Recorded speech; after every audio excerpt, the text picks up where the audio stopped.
28번째 의학한문 스펙 규격입니다. 의학 입문이라고 하는 아주 중요한 책, 필독서가 있어요.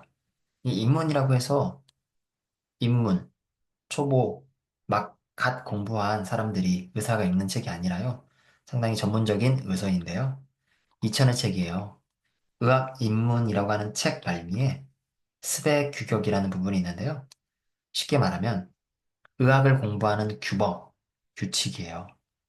내용인 즉슨 의학을 공부하는 내용이겠죠. 5가지로 요약 정리할 수 있습니다. 의사의 자격, 의사로서의 필요한 자질, 그리고 의학을 공부하는 방법, 진료할 때 규칙, 규약, 의사로서의 최종 목적, 그리고 책무, 이것을 논하고 있어요. 상당히 중요한 글입니다. 제가 출제자라면 무조건 출제합니다. 너무 중요하기 때문에 무려 3번에 걸쳐서 이번 첫 시간은 의사로서의 자격, 의학을 공부하는 방법. 두 번째 시간은 진료할 때의 규칙, 그리고 마지막 시간은 의사로서의 목적. 미리 말씀드리면 의사는 자신의 생각을 잘 정리해서 하나의 책을 저술해야 한다고 이처럼 말하고 있어요. 그리고 의사로서의 책무를 우리가 볼 거예요.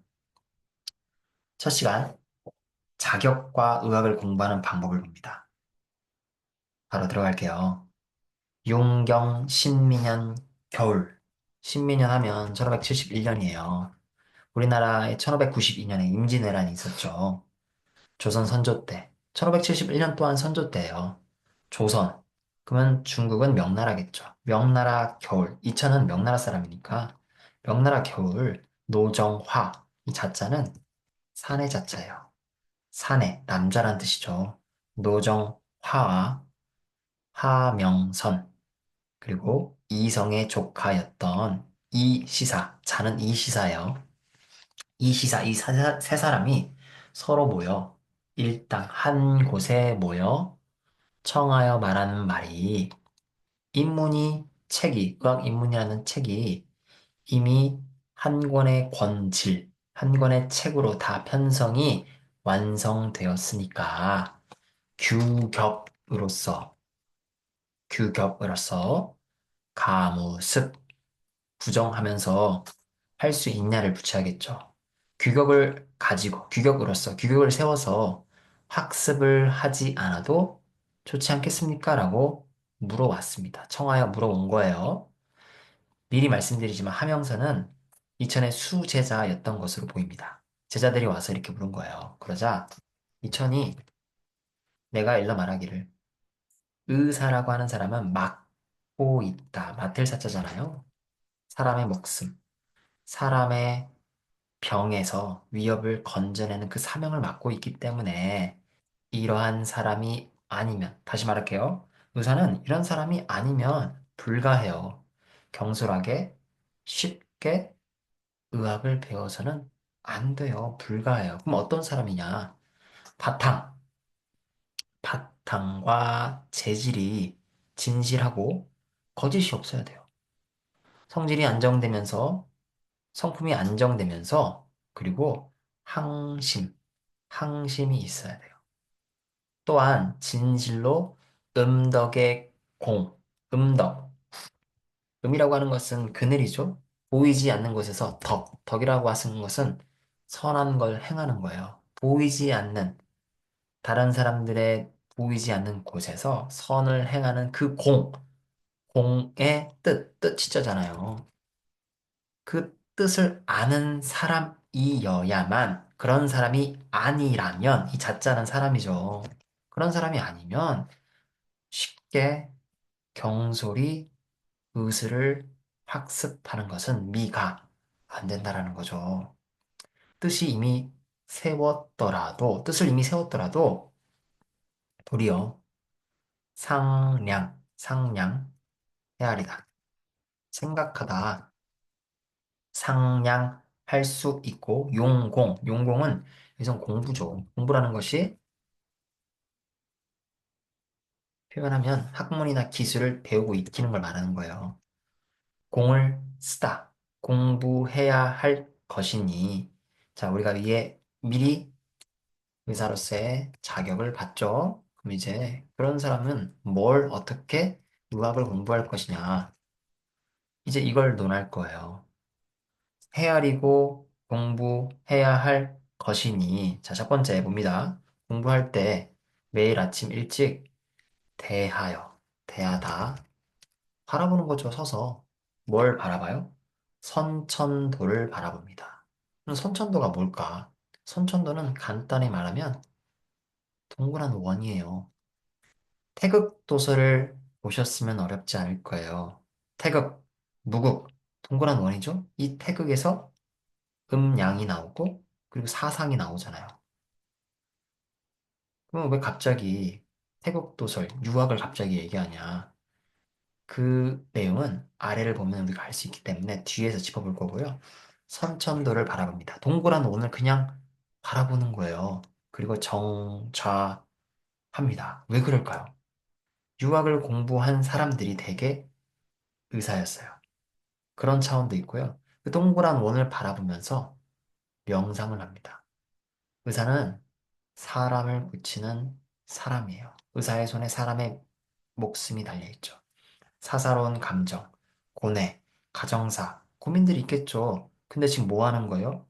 일찍 아침, 이른 아침 새벽에 아침에 일어나 동그란 원을 보며 마음을 비우는 명상과 수련을 합니다.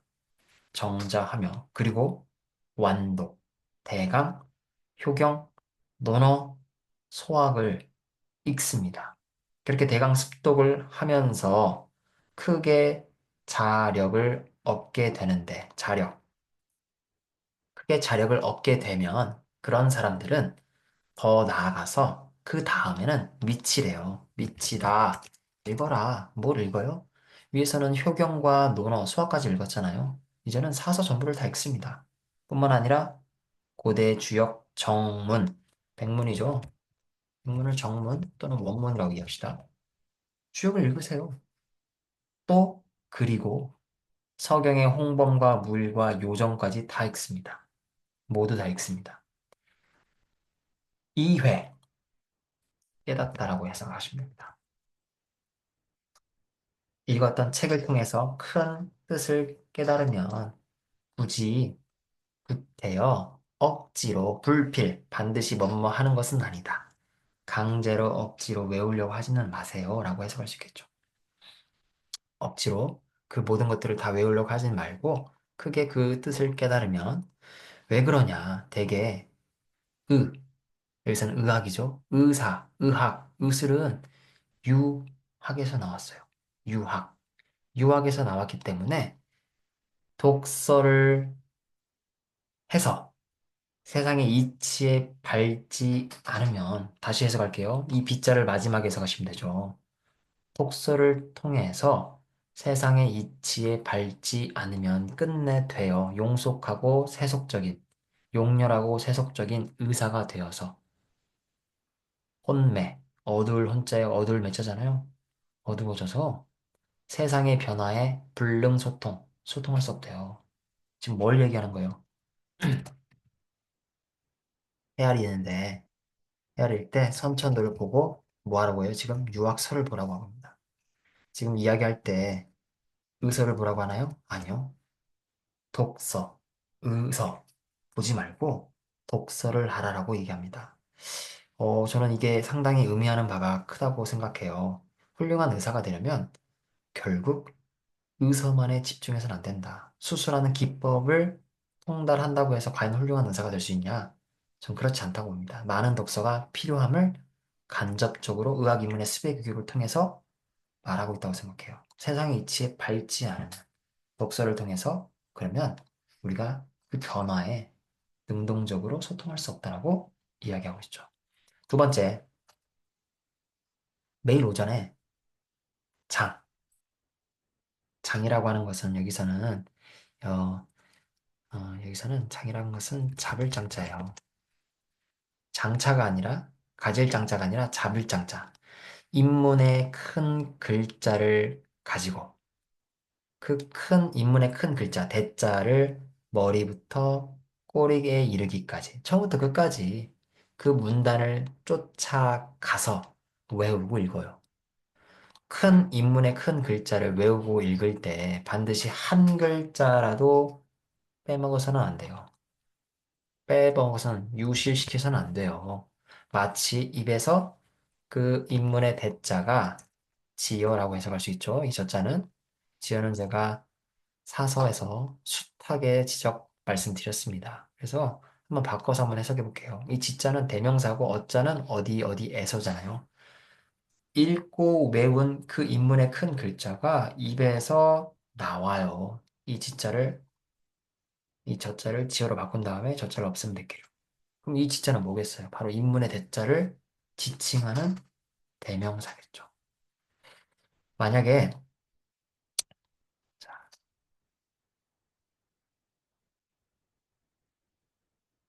만약에 내가 수학과를 전이라다 동사로 쓴 거죠.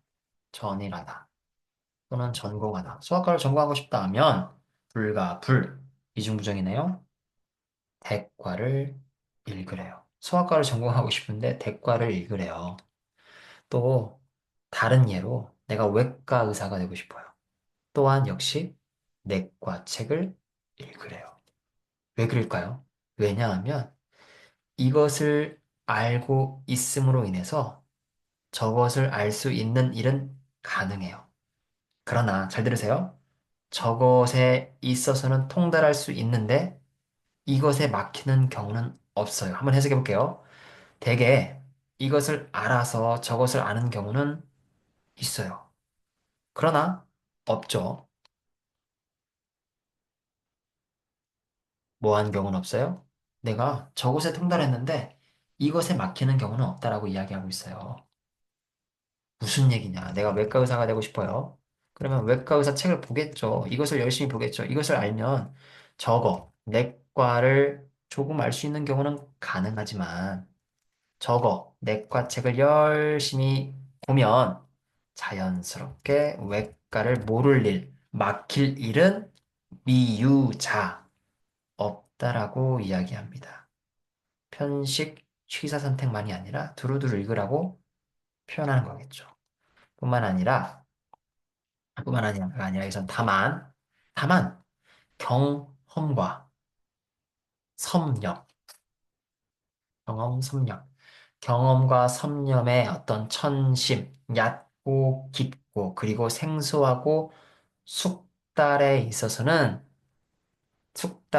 차이가 있기 때문에 나누어서 같지 않음이 있을 순 있다라고 하는 거죠.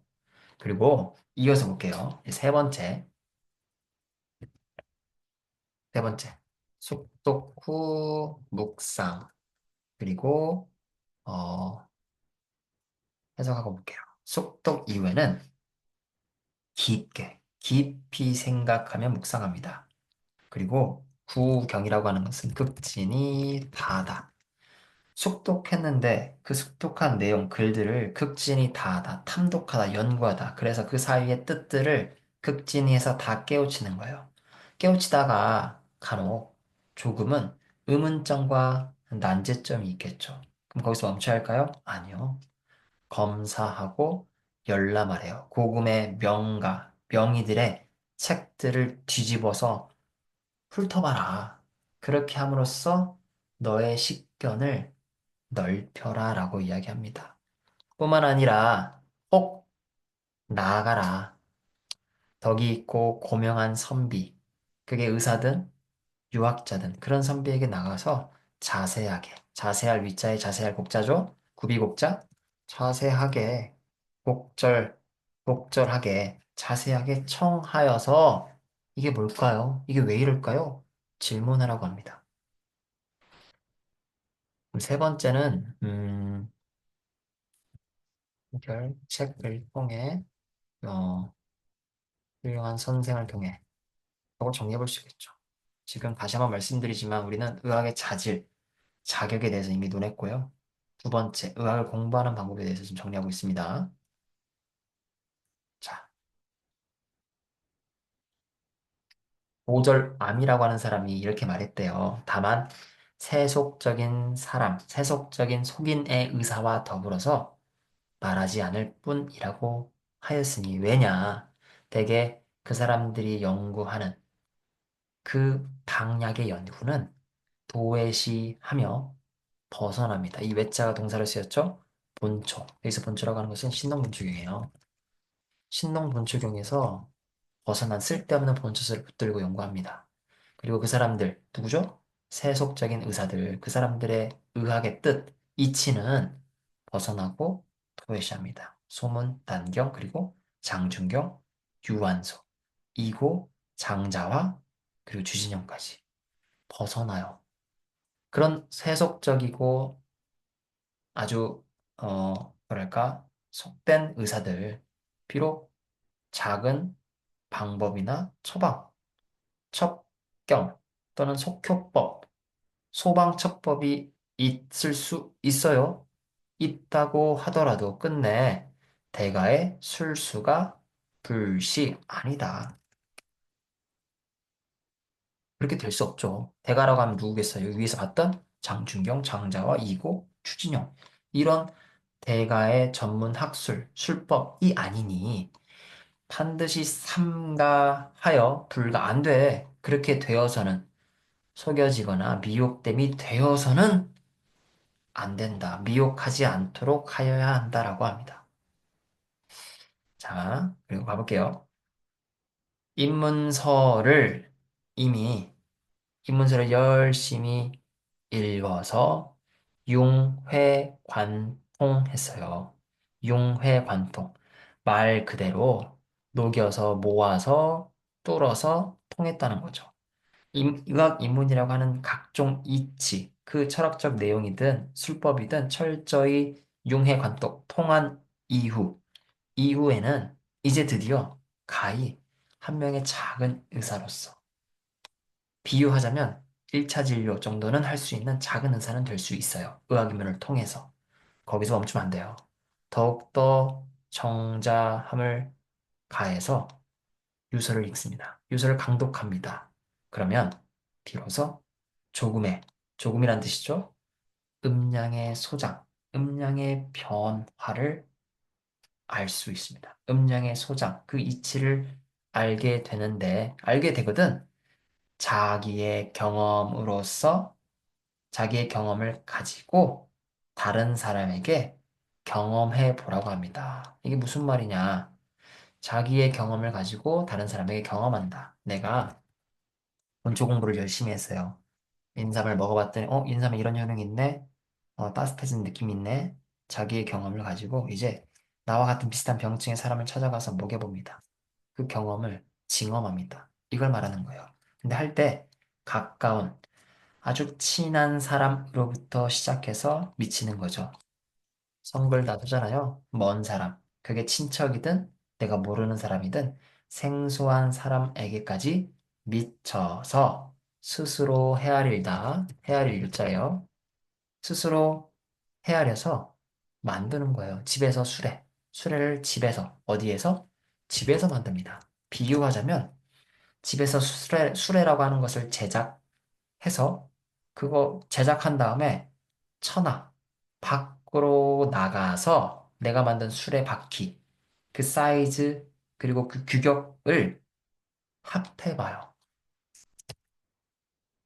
다른 사람들이 만든 수레바퀴 그 자국에 그런 연후에 다른 천하의 거적들과 합치질 정도의 어떤 정확성 그리고 보편성, 정확성이라든가 어떤 정밀성을 확보한 이후에 그 다음에 내가 비로소 가히 응할 수 있는 거죠. 병든 사람들, 다른 사람들이 요구하는 거예요. 치료 좀 해주세요. 그 요구에 내가 응할 수 있게 되는 거예요. 이거는 제가 다시 한번 그림을 설명해 볼게요. 이런 거죠. 내가 열심히 내 집이 여기 있어요. 수레바퀴를 만들고 거기 위에다가 수레를 얹혔어요. 왔다 갔다 하면 수레바퀴 자국이 생기겠죠. 그게 나의 경험이에요. 나의 경험을 가지고 다른 사람들의 경험 또는 다른 사람뿐만이 아니라 천하에 통용되는 어떤 의술의 법칙이 있겠죠? 그 경험을 일치시켜보는 거예요. 이게 바로 천하합철연우예요. 그 일치가 된 이후에 정확성이 확보된 다음에 비로소 다른 사람들이 치료해달라고 하는 그 요구에 내가 응할 수 있다라고 합니다. 우리는 지금까지 의학을 공부하는 방법에 대해서 다뤄봤어요. 정리가 되나요? 이제 비로소 준비가 된 거예요. 진료 준비 완료. 그래서 그 다음에 급 미쳤어요. 내가 진료할 그 준비 행위, 이 진짜는 마음이에요. 그 진료할 마음가짐, 그 마음가짐에 이르러서는 더욱 부정 보이죠? 불가무, 불가부, 규정이라는 것이 있대요. 정해진 규정이 없지 않을 수 없는데, 이 다음은 무슨 얘기를 하겠어요? 의학을 공부하는 방법을 통해서 내가 진료를 할 준비가 됐는데, 근데 그때에 미쳐서는 규정이라는 게 있대요. 진료할 때 규약, 규칙. 있겠죠. 그 내용은 상당히 기니까 우리가 여기서 한번 끊고 갈 건데요. 우리가 이 시간 배웠던 내용들을 잘 정리하셔야 돼요. 그리고 이어서 다음 시간 내용들을 자기가 그냥 단순히 해석하는 데만 그치지 않고 스스로 정리하면서 해석한 것을 머릿속에 내가 정리할 수 있어야 합니다. 고생하셨어요.